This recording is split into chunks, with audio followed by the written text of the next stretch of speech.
thought was surprisingly difficult to get down, at least well enough to do some kind of video performance for it. One reason I think it's such a pain in the butt, I don't think they really had a plan of what the hell to play in this part. And I say that because nothing's really repeated. I mean, you have like an idea of something being repeated. Like, and if you don't know what the heck you just watched, that was part of, again, Phantom of the Opera, Iron Maiden. This is what happens on the album Iron Maiden. Iron Maiden by Iron Maiden. And this is what goes on during the first solo. Now, what you probably hear most of, the same thing I hear, you hear the more high-pitched, that kind of stuff there. That, if you go back to the beginning of this video and you watch the intro performance, guitar in the left, of course when I'm looking at this, that looks like I'm pointing to the left now. Anyways, the guitar in the left speaker, I used pretty much very light distortion. I just had my regular distortion on and I turned the volume knob way down so barely any signal was coming through. And that's kind of what it sounds like on the album. It's like very little distortion, as if they just turned the volume down on the guitar. And that part, like I used an Iron Maiden tab book, an official one, to get an idea what the hell was going on. I kind of used some of their ideas in the book versus plus what my ear picked up on. And it's very difficult to really hear what's going on in the actual recording because the guitar on the left, it's barely audible, and then when I single it out using a program called Riff Station where you just hear that one side, it's almost buried and you can barely make anything out. So the one riff in particular that was being played, that was definitely there. You could hear that part. And then it's just like I mentioned that, like they keep going to like an E minor chord and then some type of F, G, and then back to E minor. So that's about the only real consistent thing in here.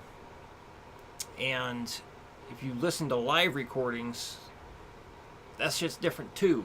So I don't know what the hell they had planned going into actually recording the backing stuff on this.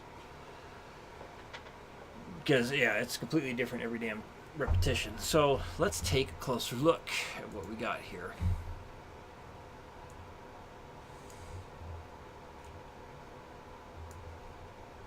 Oh, I forgot I had a filter on this. There. So, you know what, let me just, well, no, I'm going to go between one guitar and two guitars or whatnot. So try and make this a bit bigger. I don't know if it'll let me. Okay, so like this first chunk here, top line, that's the guitar that was on the left and on the album. So this is the guitar on the right. So basically both of those things are going on, and they're almost, it sounds like they're both doing some kind of variation of the E minor, F, G, E minor type thing. And it just never really, neither one are playing the exact same thing, but kind of close to it. See that this riff right here happens almost every repetition. The fourth time it seems like it sounds like you're doing, is it the fourth time? How many times do you do that? One? Oh. Yeah, hang on. Well, basically it goes the way the Guitar Pro set up right now. You got that page and then you go over to the right side and there's the other page.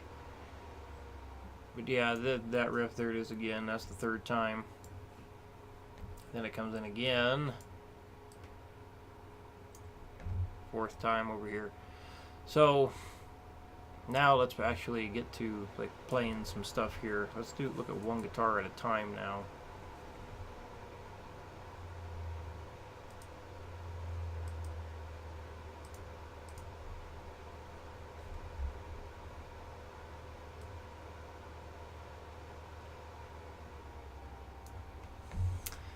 All right. There we go. So, come on, scroll. Guitar number one. So the first section, basically, in the recording, you're gonna hear. Hang on, I'll reposition myself. Hope I can get the guitar neck in here better. If I seem out of it, I'm quite tired. I am a tired person today. Been a hell of a week. So the first two bars, you see they're blank. The C5 distorted chord, kind of like fading out at that point. And then you have this stuff coming in. So you basically got your E minor chord.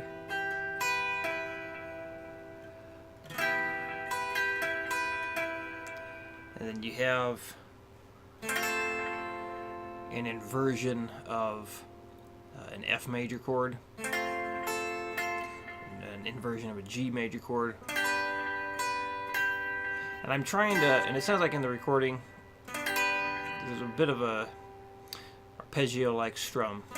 So in other words, they're not going like this. They're not just going blah. They're kind of strumming slowly, so you hear one note at a time. It's a nicer sound versus slapping it. Some of the chords, they are kind of just hitting it real fast. So that's what all that squiggly little line is, like you see that on that chord and this one here. So if that's a new symbol for you, that's what it means. Just kind of strum up the chord nice and slow. So yeah, the inversion here, the theory behind that. So basically, it's like looking at your. Let me just slide it over here. It's almost like a D major chord, and then it's slid up here, and you got that finger adding an additional note or an octave lower, one of the notes, but it's also part of this shape here, which is basically a C major bar chord. I say that because if you take this C chord here, and then you just imagine you're fretting behind the nut, and then you move it up, that's another bar chord you could use. It's not the most common major chord bar, or major bar chord. Most common one is that, this one, or even that one, but not so much this one. But it is one of the possibilities. So anyway, the notes, or the interval structure going on here, your root note is here on the B string. So this 6th fret right there, that's the F note. That's actually the root note. This note here, the A, that's the 3rd interval. And then you have the C note, which is the 5th interval. And then there's your A again. So there's your 3. So a major chord or a major triad quickly is a 1, 3, 5. So you're playing the 1st, 3rd, and 5th note of a major scale at the same time. And this, you're playing it, the intervals in this order of 3, 5, 1, 3. So 3, 5. Yeah, so it's an inversion because they're still in like a numerical order. You're just starting on 3, then you go up to 5, and then you start back at 1, and then 3 again. So I was thinking, is it also a voicing? So not actually, it's not a voicing. It's just an inversion. So anyway, and then you wind up with the same stuff here for your G chord. You get the 3, 5, 1, 3, and then it goes back to this E minor chord. So that's a popular way of doing a minor bar chord. That actually is a voicing, because the interval numbers are jumbled up. This goes 1, 5, 1, flat 3, 5.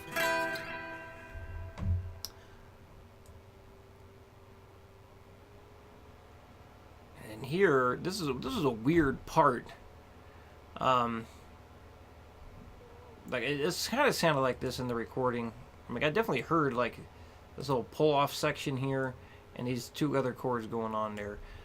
In the tab book, it doesn't have this abbreviated C chord. It had the full major bar chord, but it seemed like such a huge pain in the ass to go from this and then going into that little pull-off part and then those other two chords right there. So I just decided to abbreviate it, simplify it. I mean, it sounds exactly the same whether you do the full chord or not. So who knows if they actually did the full bar chord or not. So this is, again, another bar chord. You're barring with the index finger there. So you have your C, E, G, C. So that's just a straight major triad plus the octave being repeated. 1, 3, 5, 1. So I'm using my pinky on that part for the pull-off section right here. And then for that chord, let's just go this whole part right here. Whoops. So here, use the pinky. Keep your ring finger down. That's your anchor finger. And then I move my middle finger down to the A string, and then index finger here. So there, I take my ring finger off, so my index finger can hit the 9th fret there. So real slowly, just that part. We got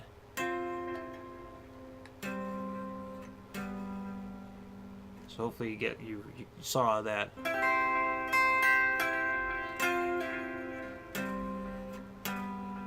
Okay. So that was a complicated part right there. That might be something you want to single out if you want to replicate what is happening on the record. Live, which I'll be getting to, fucking different. Totally different.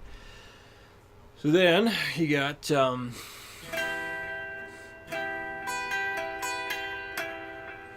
then strumming the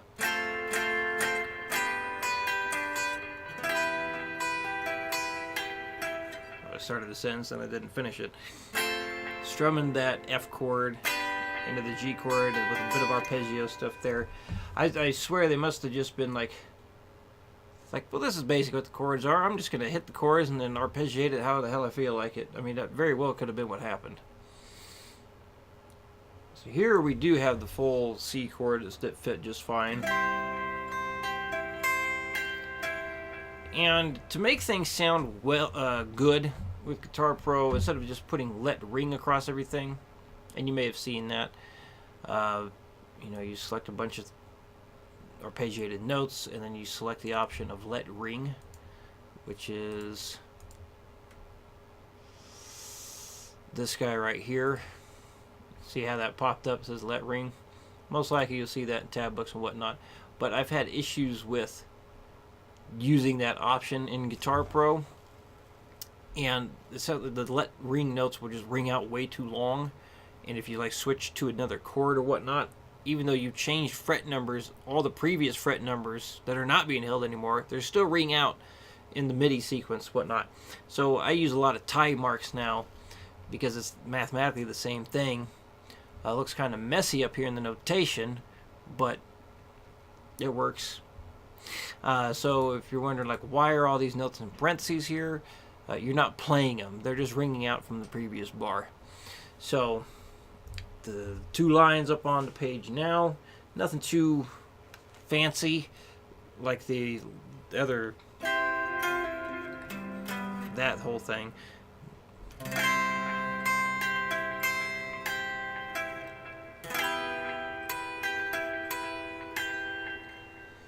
You do have a bit of a rest in here,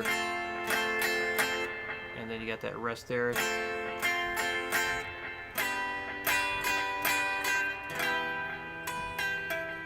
Whoop. So a different kind of arpeggio there. One thing to point out in changing these chords, like go from this minor chord here, or actually would be go from the C over to this. I did forget to say that they went to a C chord, didn't I? So you have the main sequence is a C chord, and then the F chord, G, E minor. So C, F, G, E minor. Anyway, so C chord would start the chord progression, right? And so transfer from here and then over into the E minor. You see, it's the same shape. You're just moving it up a string and down a fret. But in case you didn't know, the real easy way to go between major and minor, you just use that bar chord shape starting on the E string, major. Move it up a string. Well, now you're doing minor. Same fingering, same exact shape, same shape. You're just not using the E string anymore. You just moved it up, so it changes it to the way the guitar is tuned. It works out that way. But yeah, so here to here, pretty easy change. Now this is also a somewhat simple change, going to the F chord. So watch what happens. I'm going to do like step at a time. So obviously you're going to shift over. So now you're in the right position. So your middle finger is on the F note, your root note.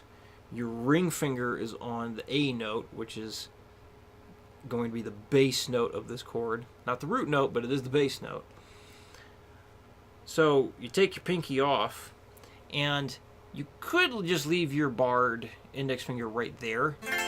However, you run the risk of hitting that D note, which would actually turn it into a D minor 7. So, there's some theory stuff for you. If you take an F major chord and add a D note to the bottom of it, you turn it into a D minor 7. So I like to get the finger out of the way the best I can and actually use my index finger to mute the A string. So this way I'm only getting the notes I want. So you're going from this E minor chord here, you're going to move your index finger up a string, and your middle and ring finger stay on the same strings. So watch my ring and middle finger best you can here. See how they stay in the same on the same strings? And then you move the chord up from F to G, and now with your ring and your middle finger, they're still in the right spot. So you just need to put your pinky back down and then move the index finger back down to the A string, and then you got yourself back at that E minor chord. Moving on. So this is the last section. Last two lines for the guitar on the right. Now, I heard those two open strings, at least those two notes, and I think what happened was, like, maybe when they just let go of the chord, perhaps those two notes rang through on the recording. Maybe, like, a lot of times guitar players, when they're, like, doing some kind of strumming thing,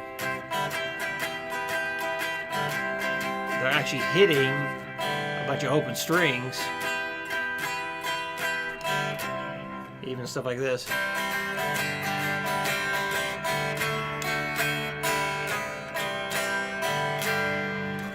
So a lot of times they'll do that. I would say that's just lazy playing, because, I mean, did you really want to have those open strings ring out? Most likely guitar players are not intentionally letting that happen. They don't even realize they're doing that, or they just don't give a damn. And, I mean, it usually doesn't even sound that bad.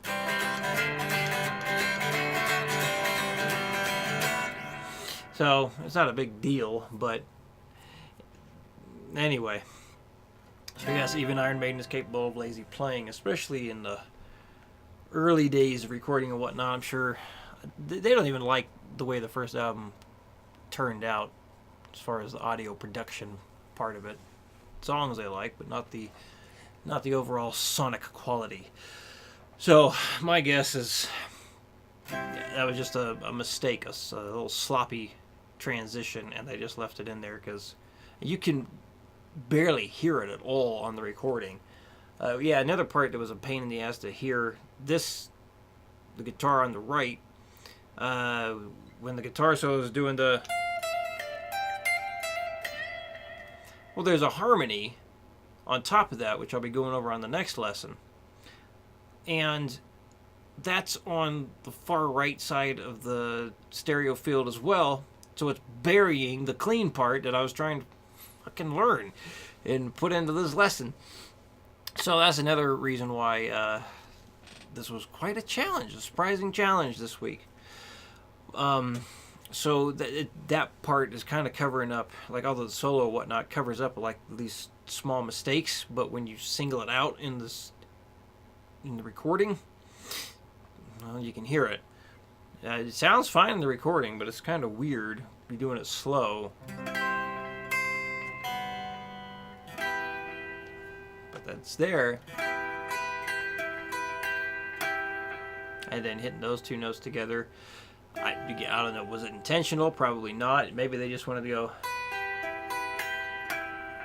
but accidentally hit both strings. Doesn't sound bad. And then finishing off the last line, got...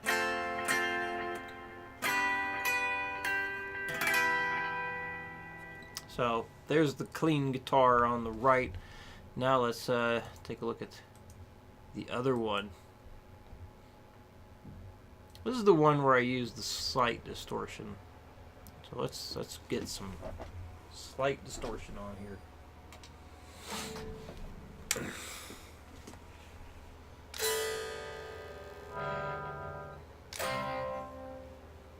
So this was the one, the guitar on the far left in your stereo. It was very difficult to hear, so I have no idea how accurate this is. I mean, it fits with everything, but I took ideas from that tab book, and I tried to use my ear to put together something that sounded even more accurate. Definitely not an easy thing to transcribe. Not at all. Anyway, so what we have here, first two lines.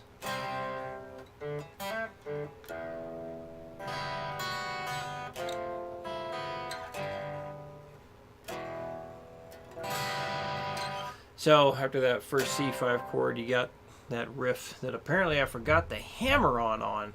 Oh man. Well, I am not redoing that video. Well, I could probably... Now, it's going to go by so fast, it ain't going to be a big deal.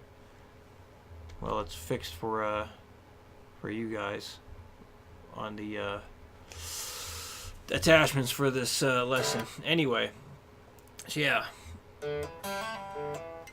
So rhythmically, you see you got the 2 eighth notes here, and then you got a triplet real quick, back to the eighth notes. Da da da da da da da. So 1 and 2 and a 3 and that's the rhythm there. 1 and 2 and a 3 and that one gets played 2 more times and then another variation of it. But that does definitely happen in the recording. If you listen close enough, or you can single it out and just listen to the left side, it's there.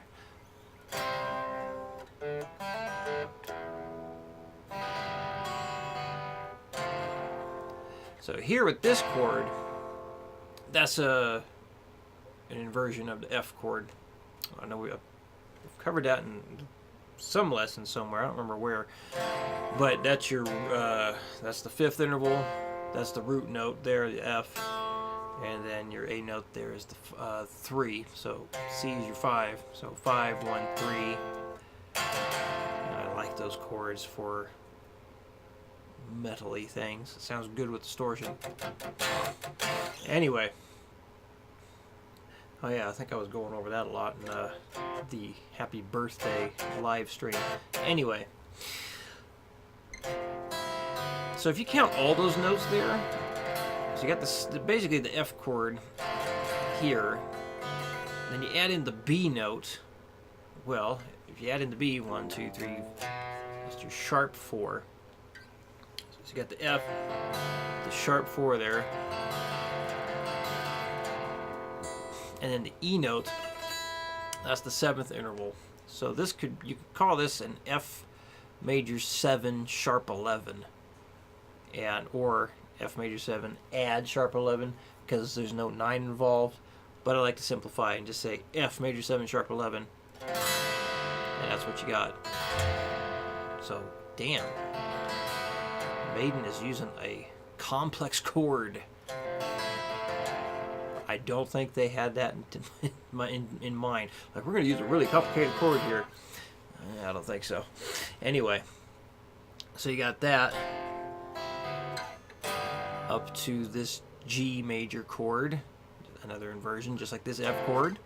Just moving up to the G one, root notes on the D string this time, and then E5, E minor. Moving on to the next 2 lines. So here's our pentatonic sounding riff again. So you got the C chord starting the sequence.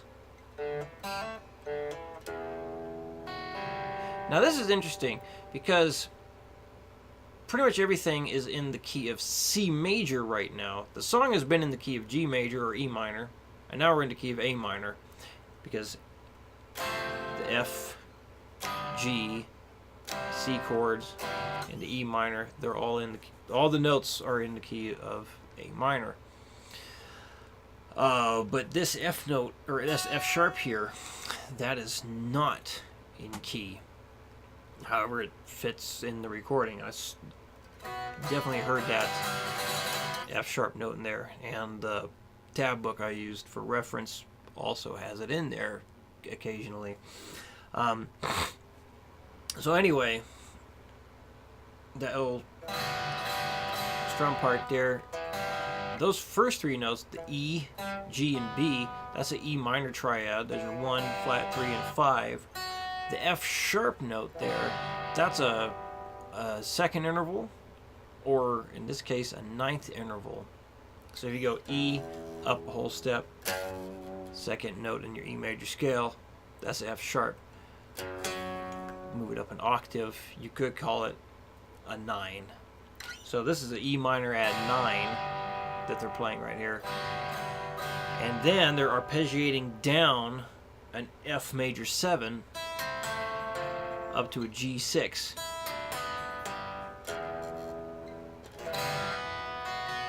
So hit that E minor there, which is a little easier if you use it this way. And then change that E minor into an E minor add 9. So the F major 7 one, theory behind that. So they're hitting the 7th interval first, which is E. Well, let's build it this way. So your F chord, you get your F, A, C. So your 1 through 5, and then your 7th interval is that E there. And then the G6, well, you're keeping that open E string. And if you go 1, 2, 3, 4, 5, 6 in the G scale, you land on an E. So the E is the 6th interval. You can call this a G major 6 or G6 for short. Either way, you wind up with the same interval structure. So that's the chord they're playing there. But they're starting with the 6th interval, going 6, 5, flat 3, 1, down on that one. This is a long-ass lesson. This is almost 30 minutes long right now. It's 29 minutes record time for this. That doesn't include the performance at the beginning. Goddamn. Who would have thought this part would have so much complexity? Oh, there. Well, Guitar Pro's got it chopped a bit here, so we'll have to make do. So this line, basically you're doing the E, or doing the C chord again. That one was hard to figure out. I mean, it sounded like it was almost like a slow strum, but I don't know. The rhythmically it seemed like that. So how do I want to count that? You got your 1, 2, and 3 and. So 1 and 3 and. Boom, da da da, boom. Basically like that. You just have to have a controlled downstroke and you know, have that separation in the notes there for beat 3. This is in a 3/4 time signature, in case you had not noticed. And then we got our riff again. Back to our E minor add 9. And then finishing out with, got your F chord here. So the tab book advises to use your thumb for the bass note. Either way is fine. I had an easier time just doing this and not hitting the high E.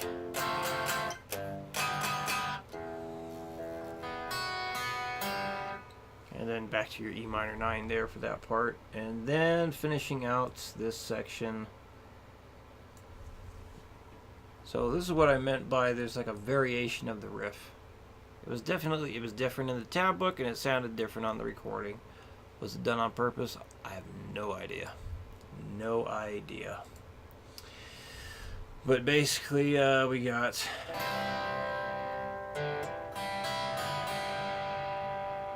so when you do that, if you're keeping that C note ringing out, after you let go of the C note on the B string and you put in the open B, you're basically making it a C major 7 chord, because the B note is the 7th interval of C.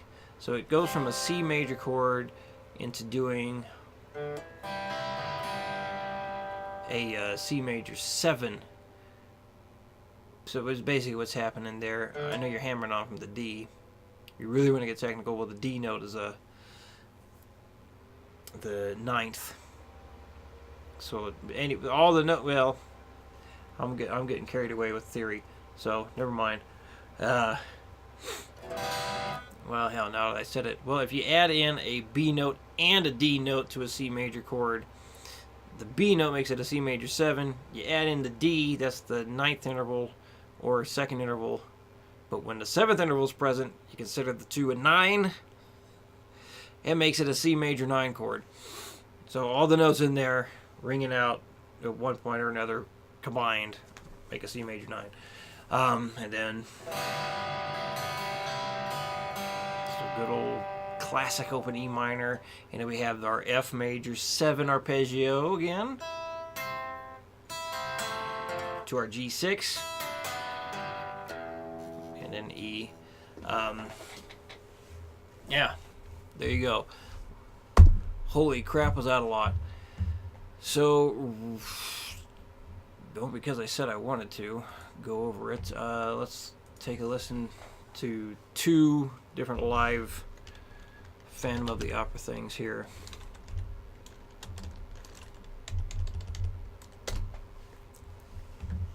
So here's a very old-fashioned one.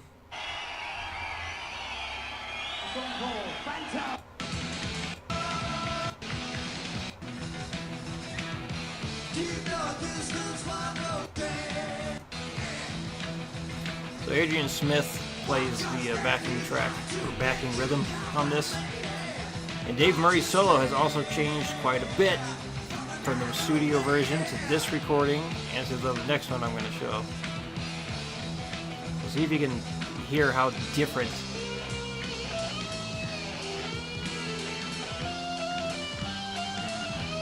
Similarities, sure, but anyway, I'll shut up.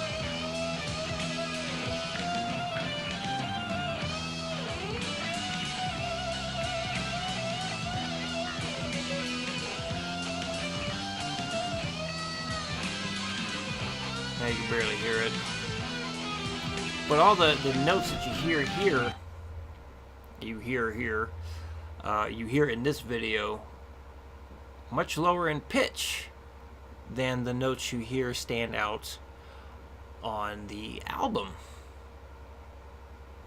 So one more, and then we'll turn this lesson, or stop the lesson.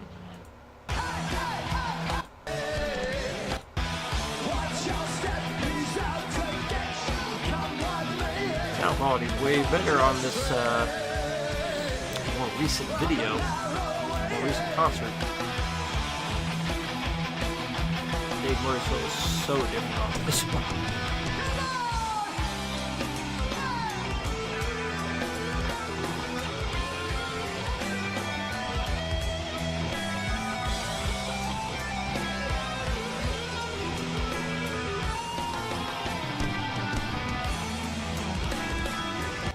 So, hopefully you can hear it's very different. I mean, I think on that one it sounds like they're going.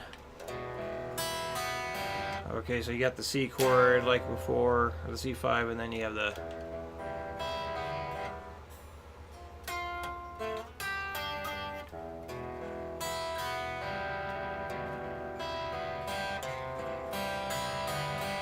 So they like arpeggiate an E minor to a C major 7, and then have those F to G.